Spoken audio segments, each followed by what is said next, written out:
That's me. You're probably wondering how I ended up in this situation. Hoy!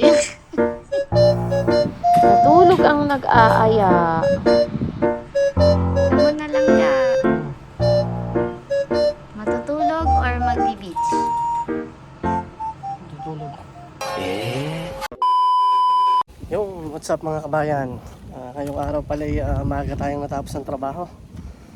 So minsan lang mangyari yung mga pagkakataong ganito. Inaya ko si Mrs. na magpunta ulit sa beach. Ayun, tara samahan nyo kami mga kabayan. Habang mahimbing pa ang tulog ko, si Mrs. pala tahimik nang naghahanda ng babaunin namin sa beach. Pagkagising ko, ayos na ang lahat. Ang ambag ko, gumising. Ayan, all set to go. Naka-ready na ang baon, nandito na rin ang sasakyan. Tara na, beach mode. Saan pala tayo ngayon pupunta? Ngayon pupunta tayo sa sa Ain Tupeha or malapit sa Ain Tupeha. Okay. Medyo mahirap banggitin. Okay. Malapit siya sa Golden Bay. Golden Day? Sa northwest ng part ng Malta, northwest. Okay. Kasi last time galing na tayo sa Slime. Oo nga. Dun sa mga, kung nakapanood kayo ng vlog namin, makikita nyo dun yung Islima Beach na napuntahan namin. Ngayon, ano kayang makikita natin sa beach ng Antofeha? Antofeha. Abangan nyo na lang mga kabayan. Okay. Mapakita namin sa inyo yung difference ng beach sa Islima at beach dito sa Ain Tupeha. Habang bumabiyahe kami papunta sa pupuntahan namin, mapapansin nyo na unti-unti nang nawawala ang mga kabahayan. Huwag kayong mag-alala, hindi pa kami naliligaw.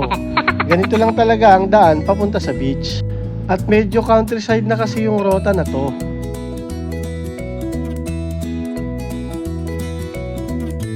Base sa experience mo sa summer dito, paano ba yung summer ng Malta?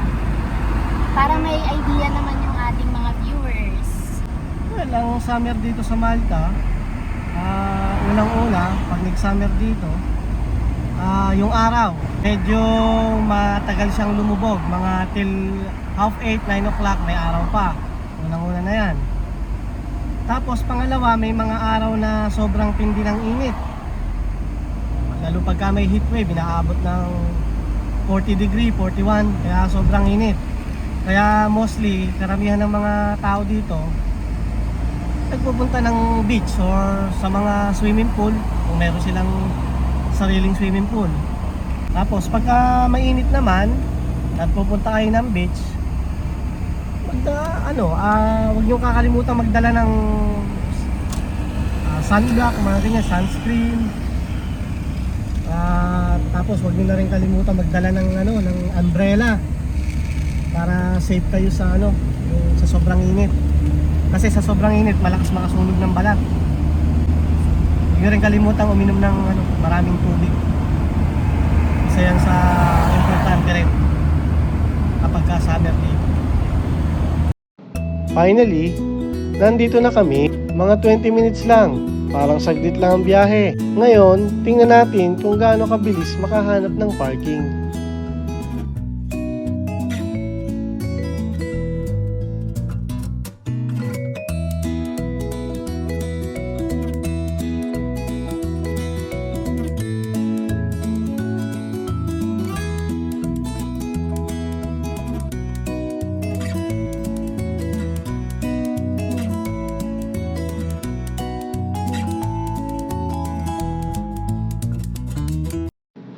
Yon, nakahanap din kami ng parking. Pero tingnan nyo naman, yung mga sasakyan dito, ang dami pa rin. Akala namin kasi weekday ngayon, kaunti lang ang tao. Usually, ine-expect namin na mas marami kapag weekend. Pero mukhang marami pa rin ang gustong mag-relax at magbabad sa dagat dahil sa init ng panahon. Yon mga kabayan, ang parking lot at beach entrance nga pala dito ay libre lang. Pwede rin kayong magbaon ng sarili nyong pagkain. Pero kung wala naman kayong dala, ay may restaurant din naman na malapit sa beach na pwede nyong bilhan.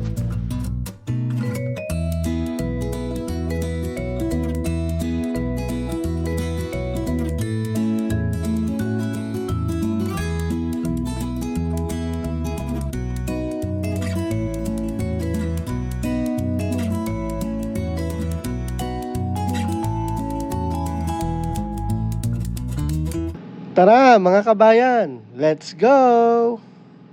I'm feeling good. I'm feeling good. I'm feeling good. Pagkababa namin, ito agad ang bumungad sa amin. Isang karatula na may napakagandang mensahe. Dito, malaya ka maging kung sino ka. Magmahal kung sino ang gusto mong mahalin. At ipakita ang sarili mo nang walang panghuhusga. Maganda lang makita na may mga lugar na ipinapaalala sa mga tao na maging mabait, maging respetado, at tanggapin ang bawat isa. Are you okay? You want some help? Kunyari ka pa eh. May mga nakahiga lang dun. Kunyari pa siya. May nakahiga lang dun kay Tapuet eh. Aba, mabuhangin dito eh.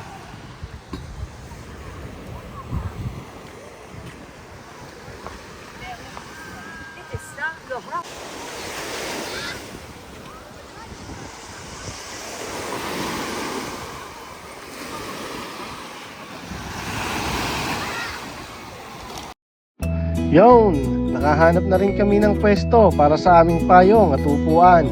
Pero syempre, hindi mawawala ang taga-check ng pwesto, si Mrs.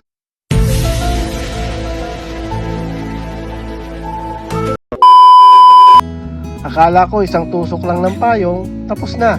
Yun pala, may quality control muna. Urong dito, usog doon. Hindi ko na alam kung saan ba talaga gusto niyang pwesto. Sa ilang beses kong pagtusok, sa wakas, nahanap din namin ang tamang lugar. Buti na lang, nakontento na si Mrs. At ayun, successful din ang aming payong setup. Kung nakaabot kayo hanggang sa kalagitnaan ng video na to, maraming salamat sa pagsama sa amin. Huwag muna kayong aalis kasi marami pa kaming ipapakita sa inyo dito sa beach. Maliligo na kami at ipapakita pa namin ang buong lugar at ang mga susunod naming ganap. At huwag niyong kalimutang mag-like at mag-subscribe sa channel namin para updated kayo sa mga bago naming post at makasama namin kayo sa mga susunod pa naming gala.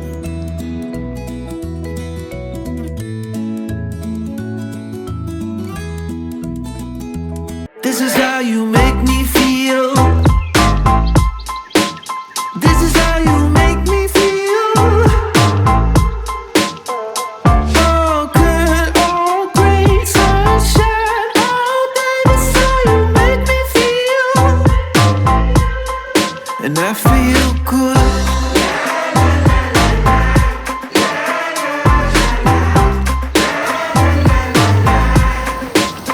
I'm feeling good.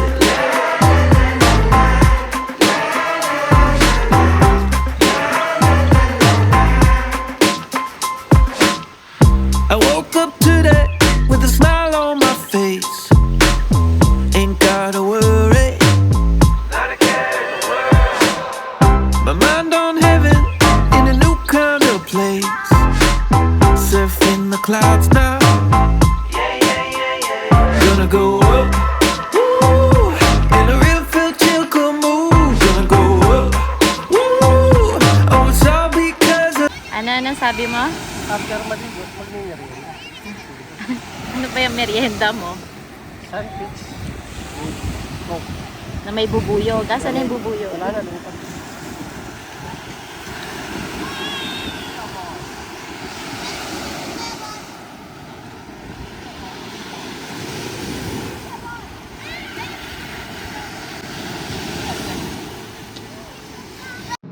Oops, cellphone check.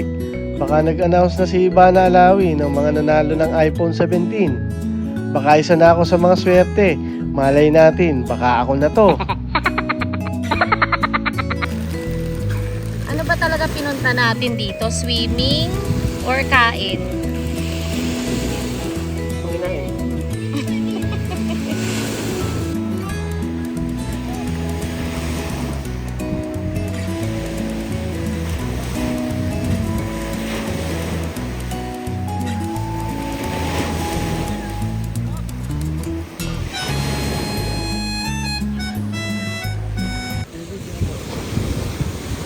Ano ba tinitingnan mo dyan?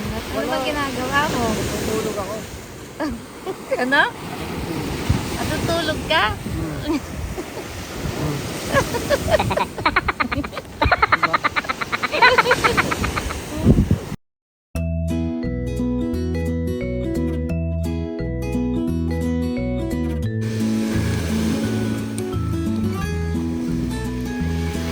Tutok na tutok sa atin yung araw.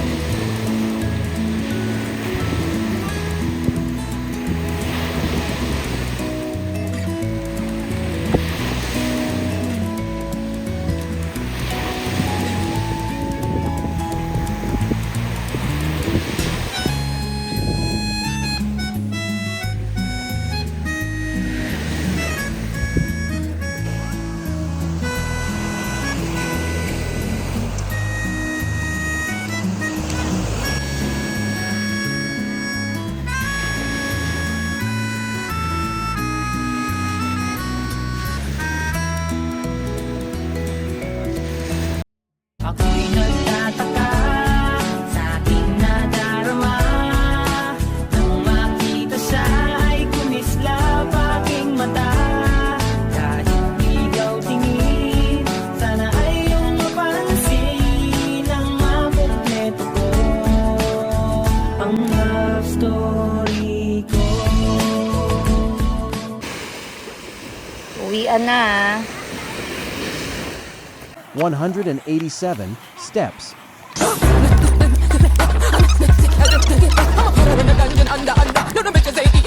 A few moments later. Kung kayo ay turista dito sa Malta o may bala kayong bumisita, huwag niyong kalimutang puntahan ang lugar na ito. At kung kayo naman ay nandito sa Malta at gusto niyo lang mag-relax at magpahinga, magandang puntahan din ang beach na ito. Para naman sa mga walang sariling sasakyan, huwag kayong mag-alala dahil may mga bus na bumabiyahe papunta rito. At may malapit na bus stop kung saan madali kayong makakasakay. Anong sabi mo? Uwi na para hindi gabihin. Hindi, umagahin tayo dito. Gusto ko. Hanggang umaga. Okay lang ba? Kung gusto mong maiwan, di magpaiwan ka. Ang harsh mo naman sa akin.